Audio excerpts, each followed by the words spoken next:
Today on Finding Freedom, we'll be talking about what happens when an academic discipline stops correcting itself when the data disagrees. Today's conversation challenges one of the most protected fields in higher education and asks whether ideology has replaced evidence in feminist studies.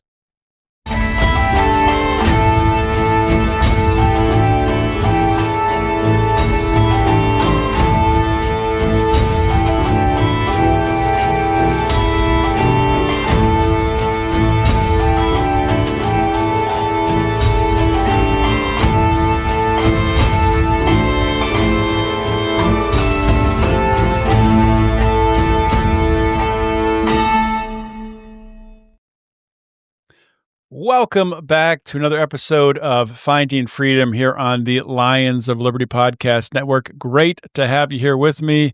Hope you had a great Christmas, as we're recording this before Christmas, but it's coming out on Monday the 29th. So hopefully everyone's relaxed, had a great time with their family, and had safe travels as well to get where you're going to.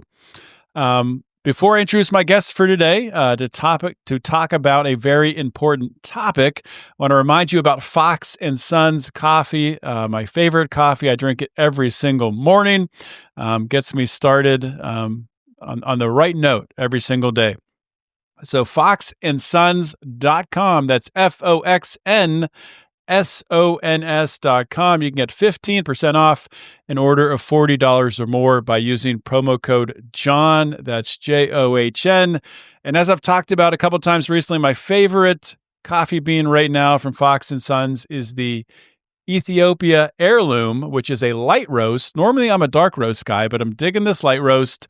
It has hints of lemongrass, stone fruit, and cocoa. So if you're looking for something different to change up, definitely check that out. Okay, without any further delay, let's bring in my guest for today, Marc Defant. He is the author of a newly published peer-reviewed paper that critically examines feminist studies through the lens of evolutionary psychology. His work argues that many core feminist claims, from the patriarchy to fat studies to theories on rape, are driven more by ideology than empirical evidence. This is raising serious questions about academic integrity and the future of social science. Marc, welcome to Finding Freedom. Hi, John. Thanks for having me. Well, thank you for coming on the show, and thank you for reaching out to me and notifying me about your work, because absolutely, I agree, this is something my audience is interested in and will be curious to learn more about. Before we get into talking about the paper itself, if you could share some background on yourself. I know pre-show we were talking that you're down there in Florida now. You've been there since for quite a while, but you're a professor at the University of South Florida. So share some about yourself and your work down there. Well, believe it or not, by training, I study volcanoes. I did my PhD dissertation on volcanoes in the Philippines, and I've done research ever since in volcanoes. However, I got interested in the 1990s in evolutionary psychology, and I had a science honors class, and I started teaching that in science honors and went on to read about everything I could get my hands on, and kind of got so confident in my background in evolutionary psychology that I started publishing papers like the one we're here to talk about today. Astonished as a scientist, and then seeing feminist studies, I was really surprised, almost shocked by how little rigor seems to go into a lot of the research in feminist studies. And that concerned me enough to write this article. I'm not attacking feminist studies per se, but I'm certainly raising questions about some of the research, not all the research, but some of the research that's been done. So let's get into it. You mentioned that the basis of what these feminist studies are, or what they're teaching from an academic standpoint, is not based on empirical data. Do you think it it started out and it was based on data and it's drifted away, or what's your thoughts on the origin there? Well, I don't know. I don't think. I think feminist studies started out from a political standpoint, ideologically. It's mixed up a lot with Marxism, not always, but quite a bit. Critical theory seems to be running all through it. If you're familiar with critical theory, that's the stuff that came out about critical race theory a while ago. And that all goes back to Marxist terminology that comes from a school in Frankfurt, Germany. It's called the Frankfurt School. And oddly enough, those people in the Frankfurt School in the 1930s were being persecuted by Hitler and the Nazis. And so in order to avoid concentration camps, many university professors here in the United States brought them over to protect them from the Nazis. And then they ended up infiltrating our colleges and came up with all of this latest Marxist nonsense that we see permeating universities these days. Critical theory. So before we dive into, the different themes that you examine within the paper itself, I'm curious, being on a college campus, and there's a lot of Marxist theory throughout college campuses. I don't know particularly about, the University of South Florida, if it's a little bit different. I went to Penn State, graduated in the early 2000s, and I know since my time there, it's become even more woke, even more left-leaning. How has this paper been received by your colleagues, by students, by anybody who's giving their opinion? Well, not well, as you might imagine. However, I'm kind of keeping a low profile at USF, just because I don't want to get into it with colleagues or students, for that matter. So I don't teach a course in this because I'm a geologist and I teach in the geology department. At least I should say I was hired as a geologist. I feel more like an evolutionary psychologist now. But anyway, yeah, I try to stay away from politics, but I agree with you. USF is permeated with all of the political left wokeness and everything that you might imagine too. The governor here has been very good about some of those problems. He's starting to get rid of DEI, and so maybe your audience doesn't know what that is. It's diversity, equity, and so they've gotten away from all that. But I've always felt sorry for young males in our colleges because they have really been targeted. And we'll talk if you want about toxic masculinity and all that, but it seems to me to be incredibly unfair to tag young men with that kind of disdain, which I see all through the college campuses. Yeah, and kind of the response to that from the left, after years and years of targeting young men and telling them they're toxic and telling them they need to change, and just attacking the character really of what a man is. Yes. And then now they look and say, well, why are all these young men so mad at the left? Why are there no young men on the left? And it's like, well, you just told them you hated them for 20 years, and that's kind of what happens. Well, John, you hit it. I mean, good Lord, I don't know how men have taken it for this long. I'm always surprised by how much there is, all of the verbosity towards them, and they just kind of seemingly hang back and take it. I think a lot of them are afraid that, their jobs or their careers will be in danger if they speak out. And so they quietly tolerate it. And then there's always the professors that grovel, every time a feminist makes a statement. It's I don't know. It's a really uncomfortable terrain in the universities right now. Yeah, I'm sure it is. Just in culture. You can feel the divide between genders and between all different, between socioeconomic socioeconomically, if I could get that word Yes, out. that's right. It's the most divided. I mean, I'm 42 years old, and this country, growing up in the 90s, and maybe when you're young, obviously you don't have the same perspective, but I didn't have a sense at all that we were nearly as divided as we are today compared to the 80s and 90s. But Yeah, well, I agree with you. I certainly didn't see that. I started seeing the beginning of a lot of the nonsense that we see today back in the early 90s even. mhm. But it's just gone all I remember thinking in the 90s, well, when we get into the 2000s, people will realize how crazy this stuff is, and they'll start to wise up. No, it just got when we got in the 2000s, it got worse. And today it seems to be at an all-time fever pitch. So, Mm.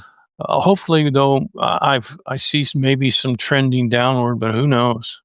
I know that the universities, um, because women now have, I should say, feminists have promoted this idea that culture makes us masculine and culture makes us feminine, that therefore we can convert men into being more feminine. And that's just a bunch of nonsense. And I really get upset when I hear women trying to make men more feminine. And it's interesting. A number of papers have been written on the feminization of the universities lately, where all of this wokeness, for example, Mhm. is probably due to women now taking charge of our universities. There are more women faculty now. There are more women. For a long time, there have been more women students than men students by a fair majority. I think last time I saw about 53% women on average in colleges.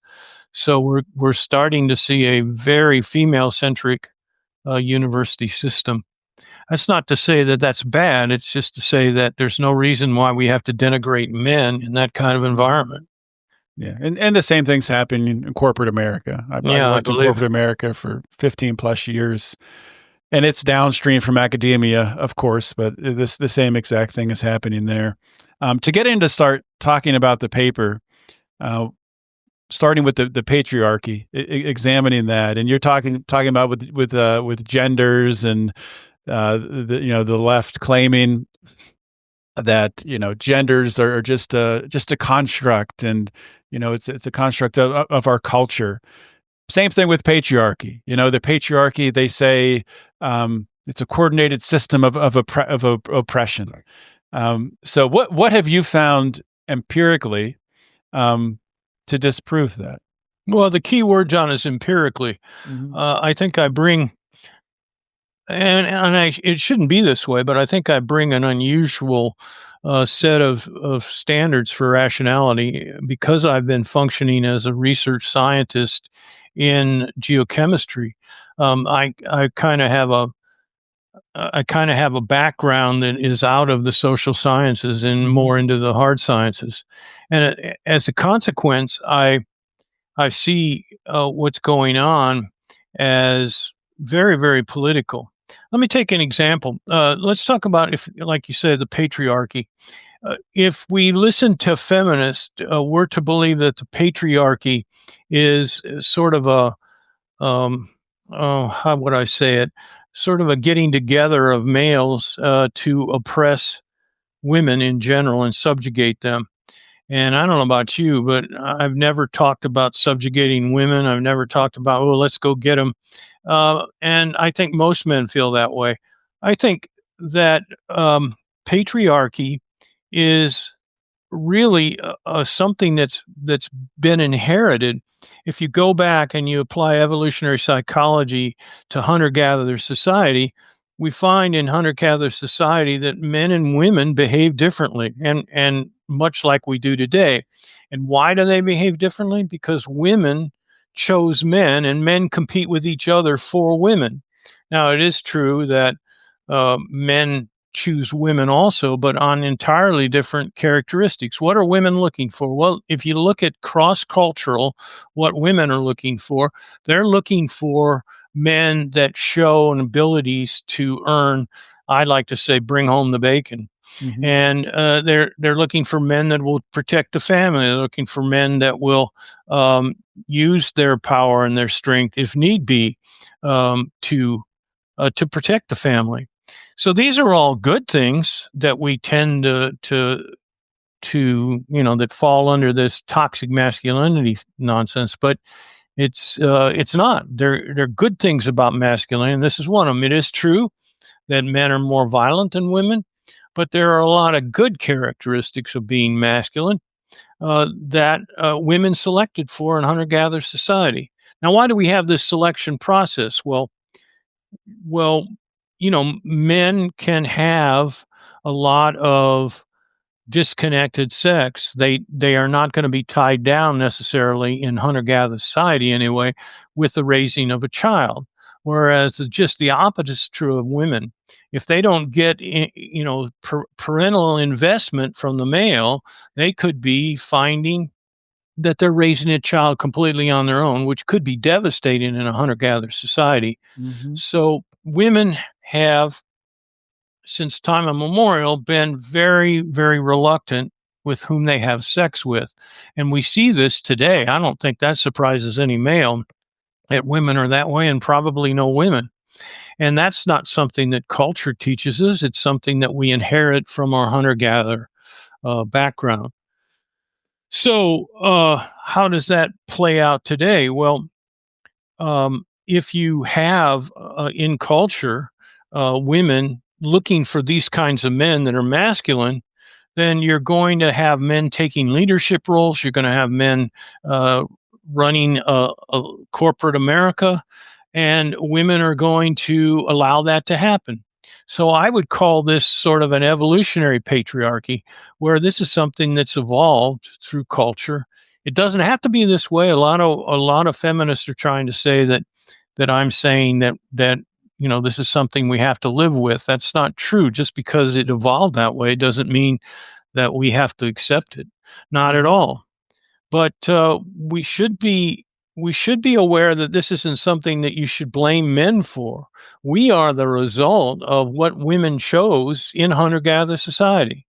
And I can get into what men choose for if you'd like, but I wanted to emphasize what women are choosing so that the guys out there will understand that we are the way we are because of women's choice, and not because of some culture or men getting together to discriminate against women. I will admit that there is some discrimination out there, but to say that it's something that men are planning or getting together or even inadvertently do seems to just be false completely.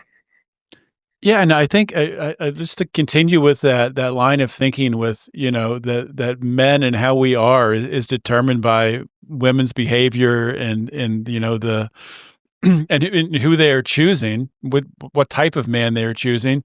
That's been totally changed with birth control, right? Being an option, in the past several decades here, and that in the past, where women maybe had to be, where they were a lot more conservative, because it was a risk of actually, if you had sexual relations with a man, there was a good chance that you'll have a baby with them. So you had to be more risk averse on who you're having sex with. And with birth control now being introduced, that takes that off the table. So you have a whole new array of options now for women, and their behaviors have changed. So I'm curious to get your thoughts on that. Well, that's a really salient point. I'm glad you brought it up. In fact, I was talking just about this last night with Dinesh D'Souza, and he asked the kind of the same question, and I pointed out that we kind of had this thing happening in the 50s and the 60s when the pill was discovered, that not only were women freed, like you said, from having to fear getting pregnant if they watched themselves, but they were also free to have more indiscriminate sex if they wanted to. So we got in the 60s, we had a lot of women having indiscriminate sex, but I think now we've gotten maybe back to a little less of that, and women giving serious consideration to all the things involved. And I'll add to that about the same time in the 60s, we started getting all these wonderful products, technological products that freed women up in the house. So we got washing machines and dryers and garbage disposal and refrigerators, and all of that freed a lot of time up for women. And they started using that time, good for them, using that time to get degrees and to go out and find jobs, so that now we have, oftentimes both parents working in the home. Now, we can talk about the gender pay gap, which is a result of all of this, and I can get into that a little bit. You may be familiar with the typical graph that shows how men make more money than women. And there is a gender pay gap, no question about that. But feminists tend to treat that as an example of discrimination against women. And I'm here to say that 99.9% of that is not discrimination. It's the way women behave. And I don't know why. I guess I know why this angers a lot of feminists, because they've drilled this into our heads for so long that the pay gap is due to, I can't tell you how many times I heard Hillary Clinton say, oh, well, there's a gender pay gap and it's discrimination and men are discriminating against us and we've got to fight back. It's that kind of mentality that permeates the feminist movement, and it's and they're not looking. They're looking at these superficial issues, and they're not looking at the deep background. And in fact, I went and I looked at the economics research that's been done on this, and I found, lo and behold, I started looking at around 2018. Lo and behold, there are a lot of women out there doing research in economics on the gender pay gap. And what are they finding?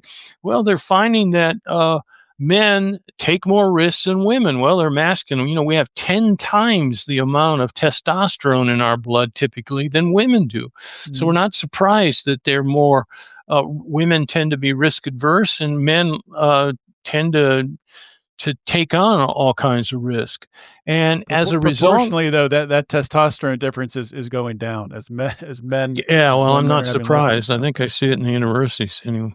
Well, yeah, and then another interesting thing, which I don't know the reason for, I'm not sure anybody does, is sperm counts are going down too, which is kind of interesting.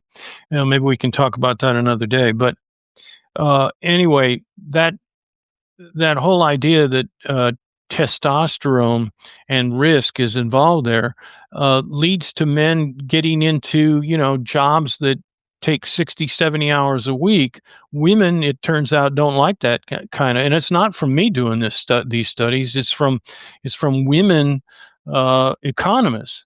They're finding that women don't like those kinds of jobs, high pressure jobs where they have to work long hours. They tend to choose jobs where they can decide how much they want to work, like doctors and dentists and lawyers too. So, and it also gives them flexibility, so they can move to anywhere they want to move. Particularly if the husband has a high powered job, and he has to move because of the company, then she can pick up and still raise the kids and move with them. So that kind of difference in what men and women are getting into affects the pay gap. Men tend to be more or get higher salaries because they're willing to take on that risk. And women also take time off to raise children, which drastically impacts their earning power. They might take off 3 or 4 years to raise their first kids and then come back into the workforce, maybe longer. And that has a huge impact too on their earning power. Once again, I'm not saying that there's no discrimination out there, but I'm also saying that the gender pay gap is not indicative of mass discrimination against women. It's due to a female choice. And another aspect of this, and tell me if I'm talking too much, but another aspect of this is that women tend to gravitate towards fields that bring out their maternal instincts, like, for example, mostly social work, librarians, teachers, nurses. They're all fields that women tend to gravitate towards. So what do we have when all these women start gravitating towards those fields? Well, we have a surplus of people wanting to work in those fields, and so they get lower salaries. When you have a lot of people wanting to work a job, you can pay less for those jobs. And we definitely see that impacting the gender pay gap also. Teachers too. I'm not sure if you said teachers. Well, I did say teacher, but I really was pointing to teachers. Yeah, my wife used to be a teacher, and she wasn't paid very well. Yeah, my mother was a teacher too, and and you hear people say all the time, "Well, we just need to open up the checkbook for the teachers, pay the teachers more." That's not how it works. Where is that money coming from? Do you want your property taxes to go up? Or what are you basing these pay raises on? Are we basing it on obviously there's enough teachers. I mean, when you get to when you're in areas where there's good schools, you have enough teachers. When you're in areas that are safe, maybe when you get into inner cities, areas of danger, going back to women's behaviors, maybe they're more reluctant to go and work in some of those areas, right? So you see a shortage of teachers. Well, precisely. If you look at computer science, for example, where guys spend an inordinate amount of time in front of computers. All the computer programmers I know are kind of locked to their desk and their computer, but women tend not to like those kind of jobs. Women are much more socially oriented than men. They like to get out. They like to interact with other people much more than men do. At least this is what the studies in sociology show.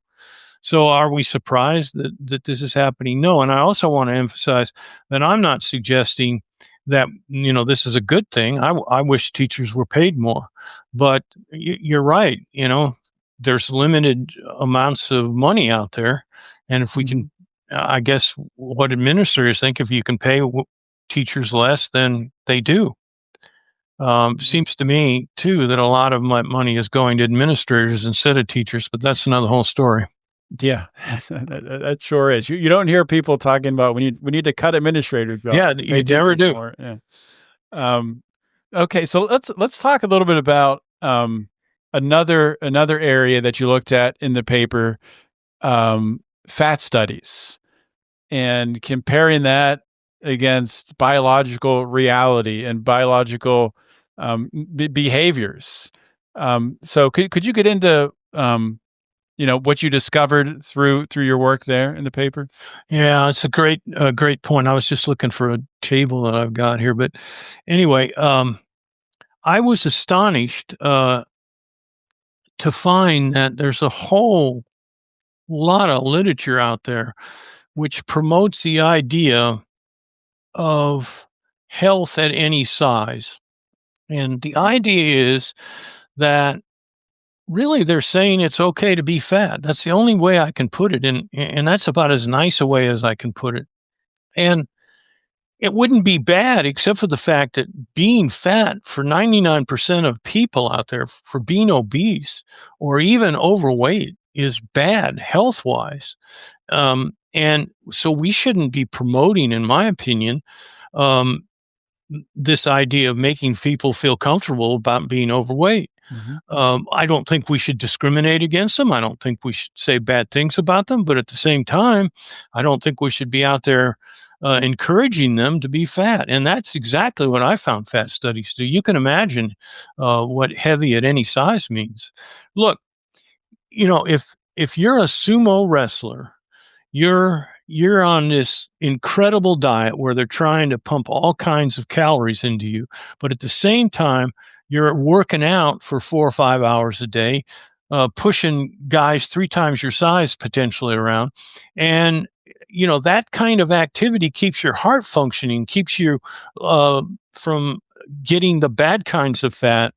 But if you're sitting around or even only doing mild exercise and you're obese or even overweight, it's going to be a potentially serious problem for you in the future. And I listed all the research I could get my hands on that showed how dangerous being overweight is. And yet we continue with this. And you know what really upsets me is if you read the feminist literature, it's all because of men. It's the patriarchy. It's that men, they want beautiful women, and therefore it's their fault that we tend to look down on women that are not beautiful. Well, there's a two-way street here. It's not necessarily that we look down on you one way or the other if you're overweight. It's that we tend to target young, attractive women. What's the reason for that? Well, I want to go back and talk about a cross-cultural studies that have shown that the number one thing that men look for in a wife is a beauty. And the reason for that isn't because men are, I guess women would say we're terrible for doing that. It's not because of that. It's because beauty is associated with health. Beauty is associated with youth. Mm-hmm. If you marry someone in hunter-gatherer society that was young, you could have a lot more children than if you married somebody that was in their 30s or 40s for obvious reasons. And there's just all kinds of literature that shows that beautiful women are healthy. Well, in general, beautiful people are more healthy than people that aren't so attractive. So there's no wonder that men are looking for attractive women. To some extent, women are looking for attractive men too, but it's not high on their list, and it's not a deal breaker if you get married. It sometimes is with men. And that's not a shallow attitude. It's an attitude of we're trying, in other words, we're trying to find a healthy spouse that we can have healthy children with. Mm-hmm. So we shouldn't denigrate people that are overweight or obese, but we should be careful.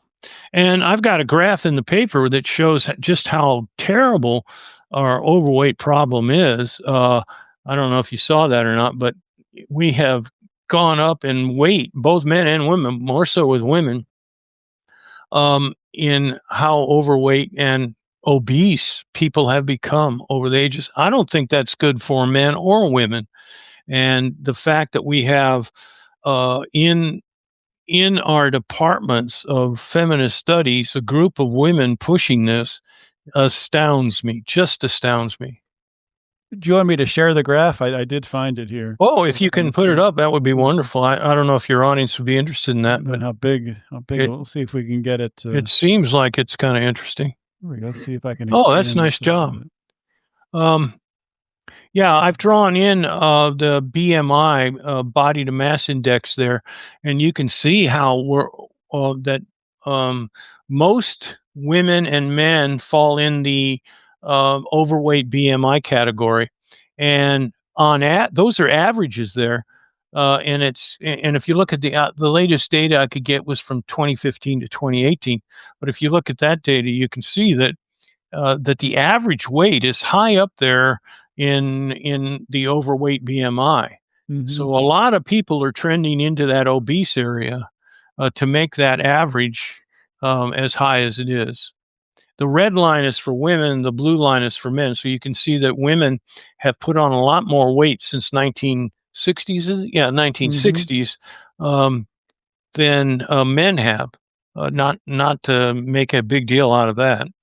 These are men and women too that at the height of their youth, men and women in the ages of 20 to 29. So should be highest metabolism, right? Yeah. Yeah, absolutely. It's interesting with BMI. I'm going to take this off the screen, but sure. For people who maybe are listening on audio, go check out the video here so you can see the graph. But with BMI, you hear people push back, and it's not perfect, right? Right. People will say, "Well, my BMI says I'm obese, and I'm a weightlifter, and so I have a lot more muscle." Sure, yeah, there's a lot of people. There's people like that, but people who question BMI as a metric and say, "Well, that's not really accurate. It's not that all of these people are obese in the United States." Just go to an airport, go to an amusement park and sit there and look around. Just open your eyes and look around, and you'll see that it's true. But well, I do want to emphasize that if you're working out, and I use the analogy of sumo wrestlers, but if you're doing a lot of working out and you've built up a lot of muscle, then maybe this doesn't apply to you. But do you want to take a chance? I don't think you do. So yeah, and if you don't like BMI, just use weight. Yeah, exactly. I mean, I realize that muscle mass can skewer that, and there are ways now to measure your fat content. So you can get pretty accurate on that too. Yeah, there's I kind of hate to say it this way, but it is mostly true. I'll say it this way. I'll couch what I'm going to say. There's not nearly as many excuses to being overweight, I would say, in today's world as there maybe have been maybe in the 80s and 90s and early 2000s, because there's so much at your fingertips from a action standpoint. If you say, well, I don't know how to work out, just go on YouTube. You can find videos for free, all of the content you'd want to watch to learn how to work out in your living room. You can listen to podcasts from experts learning about nutrition, all these different things. This is something that I'm pretty passionate about. I've lost 50 pounds from good for you. The time I was in my early 30s and I've been able to keep it off relatively easily. So I also coach and help people to lose weight, but it's great. It's important, and so you know what I'm talking about. Yeah, for sure. And the other interesting thing is, and we don't need to go on a tangent here, but you were saying before that sort of this cultural norm that it's okay to be obese. I do feel like that's changing a little bit with the introduction of pharmaceuticals now that target it, and it seems that people are more open to yeah, sure. Take these pharmaceuticals to lose weight, which in my experience and what I've looked at, and I don't want to get sued or anything, but I think there's other potential drawbacks and risks associated with some of those pharmaceuticals that might outweigh the benefits in the long run. Yeah, I would caution people. If you're obese, Ozempic may be the only way you can get thin. I don't know, or lose weight. But certainly, if you can do it, I think your way is the best way. Exercise. Yeah. And I just feel bad for people that don't understand how dangerous it can be being obese. Yeah, for sure. John Candy comes to mind. Yeah, John Candy, Chris Farley. I was just going to mention him. Yeah. Something I think of often with that, just imagine all the laughs that were left out of this world with them passing Earth. I know, it's terrible. Tragedy. Yeah, no question. I do want to talk about another theme here because I guess we're going to run over our time if that's okay with you, but. I do want to talk because you talk in the paper, and this is controversial, talking about rape in the paper, and I guess I really didn't understand the feminist claim with rape, that rape is more about power than sex. But after reading it, it kind of makes sense that they think that way. I don't think that actually makes sense, just from a logical perspective, or. But anyway, digging into this, what were your findings that you discovered around the feminist theories of rape and how their framing is incomplete? Could I just very quickly touch on objectification? Because yes, please. I think that'll help us with rape a little bit too. Please do. Because men tend to look for beauty in women, we've gotten this sort of a pushback from feminists that this is objectification, that we're only interested in their bodies. And I think that I can see where women might feel that way, but let's turn it around and talk about what women are interested in. Women are interested in men that can make money. We're all familiar with the sugar daddy and all that. So I'm not out to objectify women because they're interested in, in somebody that brings home the bacon, so to speak. So I don't think women should target us for being interested in attractive women, because it is associated with health. And obviously, men earning money is kind of imperative to raising a well-supported family. Okay, let's go on then. I just wanted to bring that up so that people would understand my position. And just to insert too, like you talked about earlier, with men, there's a reason why men are looking for beauty in women, right? It's absolutely, I mean, it's youth, health, youth. Yep. It's health and carrying children, and right. Yeah. Well, and this goes back to obesity. Fecundity it's impaired by women that are obese. Mm-hmm. So, if you want to have healthy children, or if you want to have children at all, you might want to lose some weight. I don't want to offend any more than. I would like to just read you a quick statement here, if I might. There's a woman back in the 70s that wrote a book. It was really influential on rape, Susan Brown Muller. And she states that rape is not primary sexual, but, and I quote, conscious process of intimidation, which all men keep all women in a state of fear. Now, I've been criticized because I wrote that about Brown Muller. However, I don't see a backing off of that statement among feminists. There's still a lot of feminists that believe that statement, that men use this idea of rape to keep all women in fear so we can control them. It goes back to this constant promoting of a patriarchy that dominates and suppresses and subjugates women. And in my opinion, it's just not that way. A lot of evidence here to argue against rape to oppress women. First of all, the women that are raped are young, generally. I mean, they're a lot more likely to be in their 20s, and I forget the exact evidence. Well, I've got some data here. Patterns like targeting reproductive viable women. Over 70% of rape survivors are age 16 to 35. That's a lot. So who are men raping? They're raping women that have a lot of those characteristics of youth and perhaps health. So none of this, of course, is to justify rape. It's horrible. I have a wife, a daughter, and a mother, or had a mother. So obviously I'm terribly against rape, and there can't be punishment bad enough for people who rape. Agree. And yet I'm trying to understand why men rape. It looks like it's not evolution. It looks like it's an adaptation from evolution. For example, if the opportunities present themselves, some men will rape.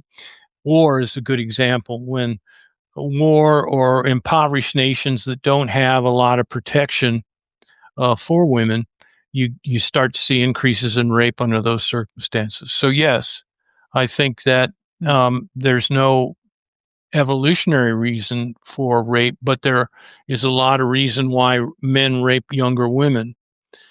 I don't think that if you're in your 50s, you don't have to worry about it anymore. We know that's not true, but certainly you have to be aware that if you're older than 15 or 16 and younger than 35, you should be more careful.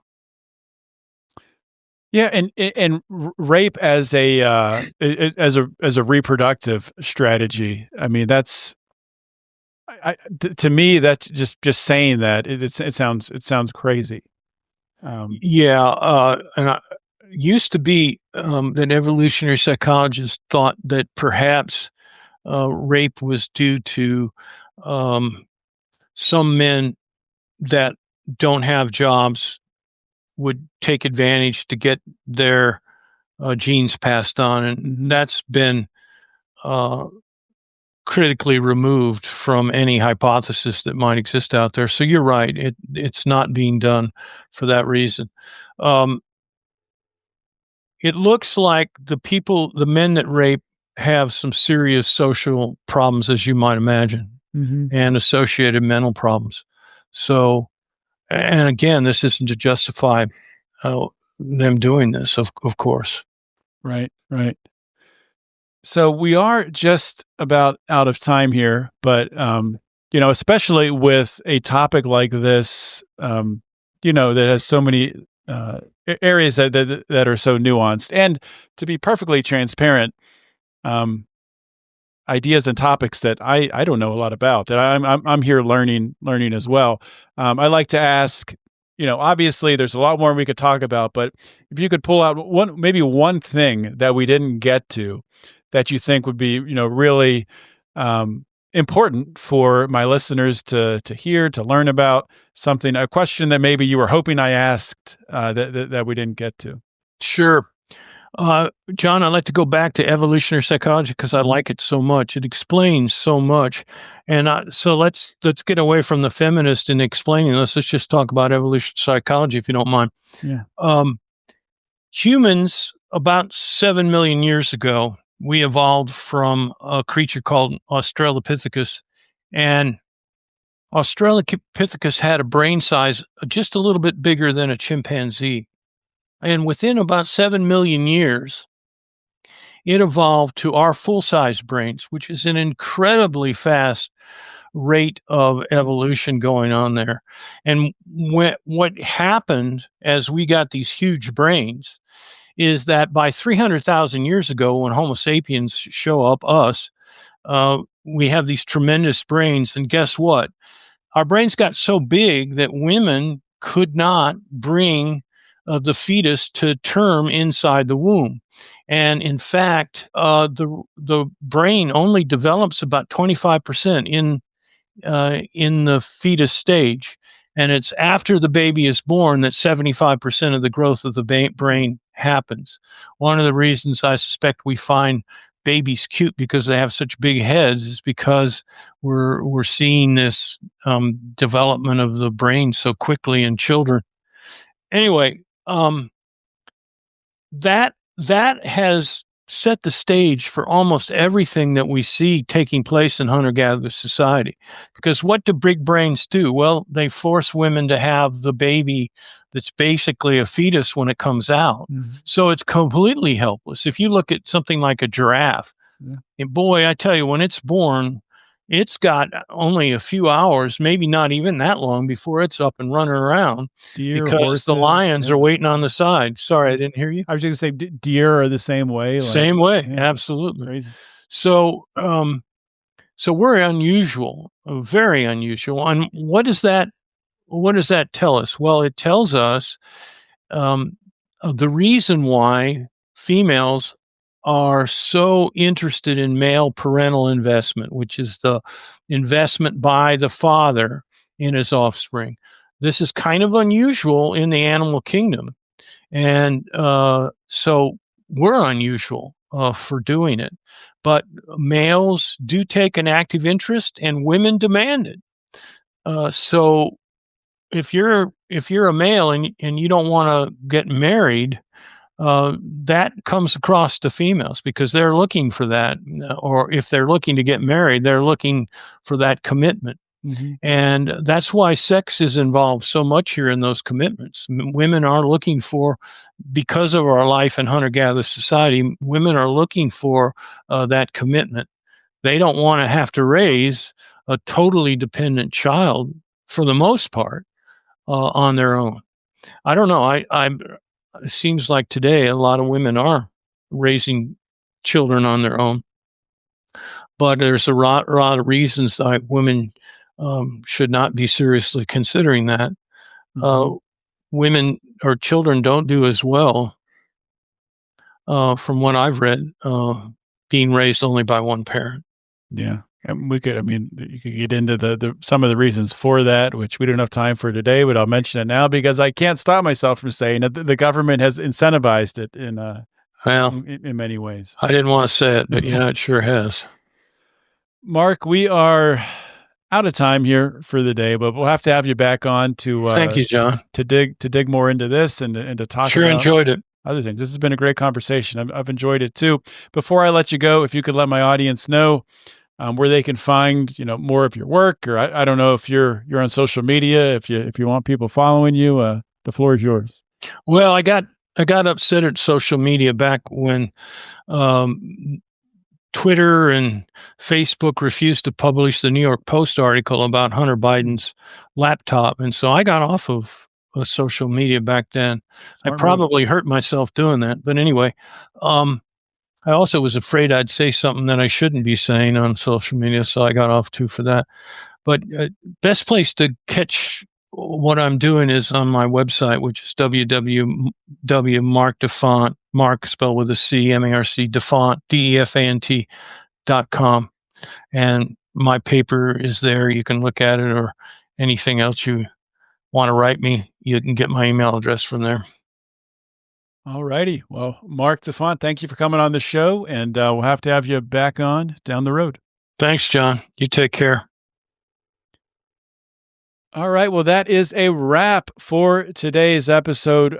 Great conversation with Marc Defant. Hopefully you guys got as much out of it as I did today. Please consider sharing it with a friend who you think would enjoy it.